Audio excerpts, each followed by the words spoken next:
I'm Norman Foster. I'm here in our main studio in London, and I'm answering questions from AD, Architectural Digest.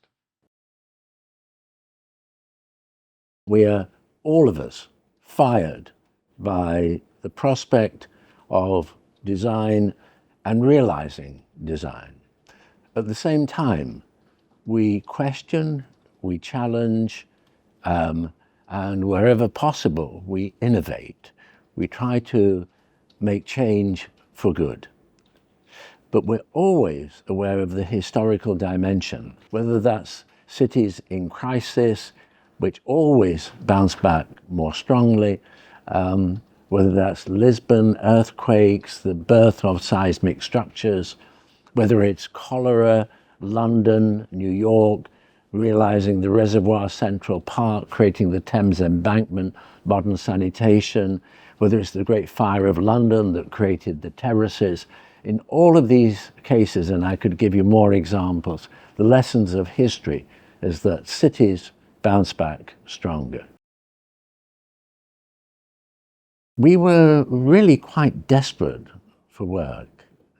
We were in something called a bedsit, a very small apartment. That was our office. I was teaching part-time.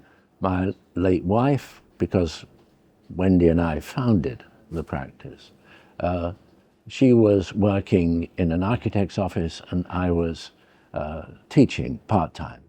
And one of the students, his father, worked in Docklands and said, I know that Fred Olsen, the shipping company, is talking to builders about a shower block, a bathroom on the site.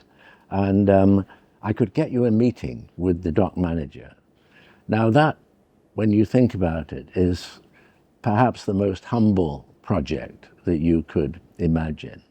And I went for it.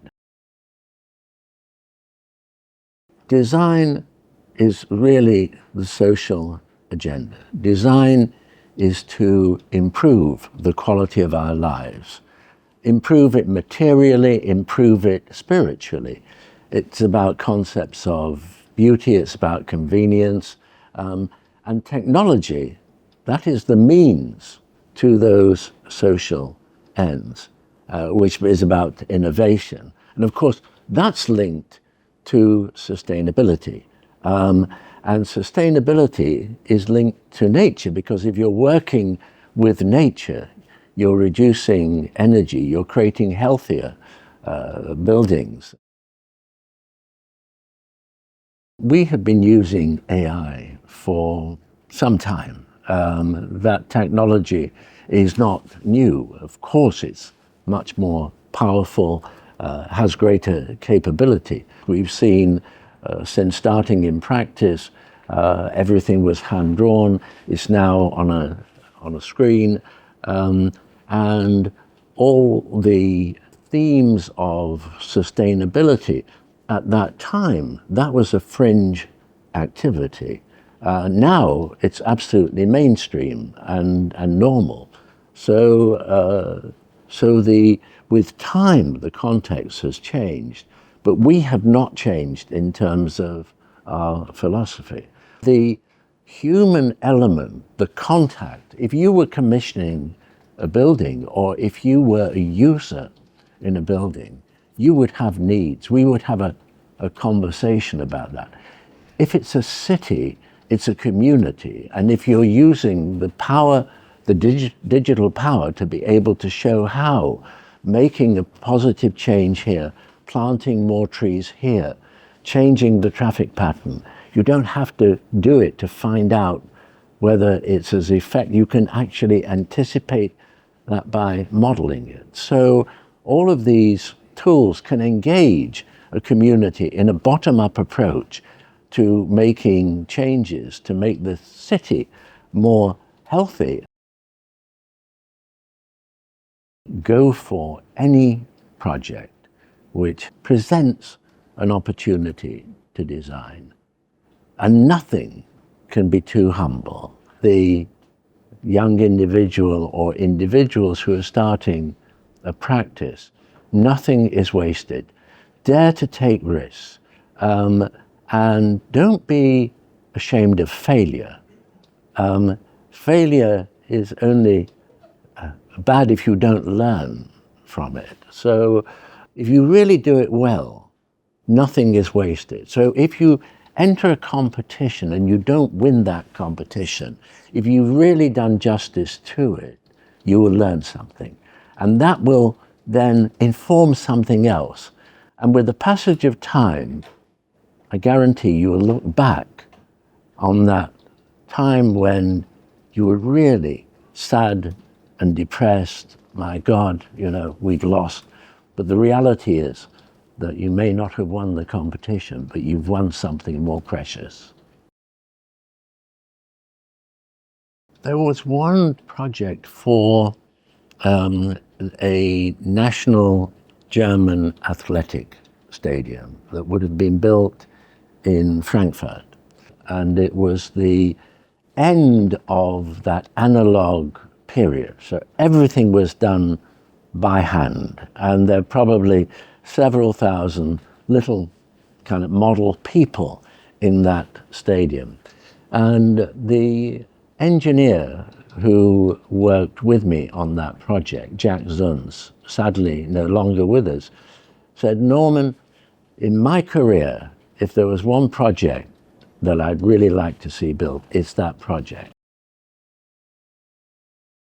It's a very, very difficult question because, as you say, it's almost like saying, choose your favorite child. I'd probably come at it more obliquely. I'd start to say, well, if I think of one project that perhaps ticks more boxes than any other, I think the Reichstag, in terms of its historical dimension, the way in which it seeks to wipe out a past that was pretty awful in terms of historic background. So in a way, it is erased, and it's erased by Jean-Claude and Christo with the wrapping, in a way, a symbolic new life. But then that cupola with its cone, which reflects natural light and which extracts air,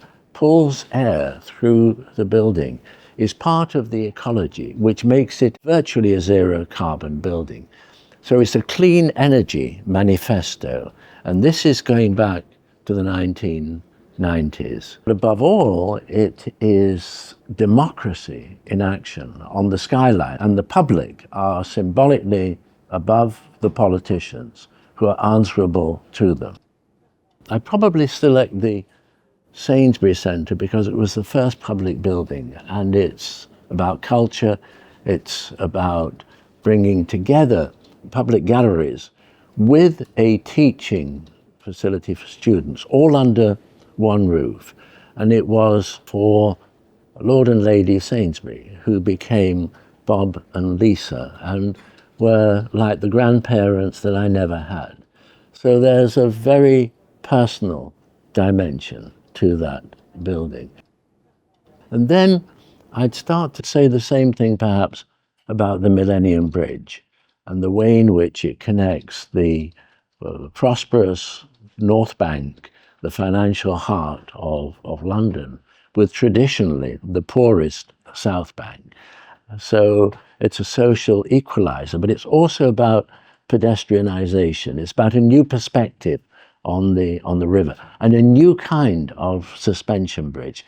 And that's had a dramatic effect not only on Southwark itself socially. It's brought more people in, it's created hotels, jobs, but it's also increased St Paul's in terms of its attraction, Tate Modern in terms of the number of visitors. So again, working at many levels.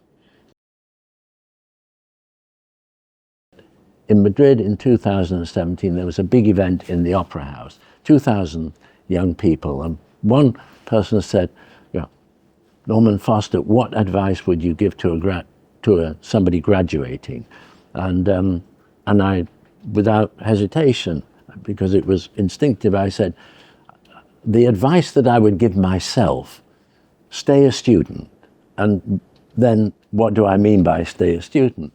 I mean, dare to challenge, dare to question, be curious, be hungry, but above all, be humble.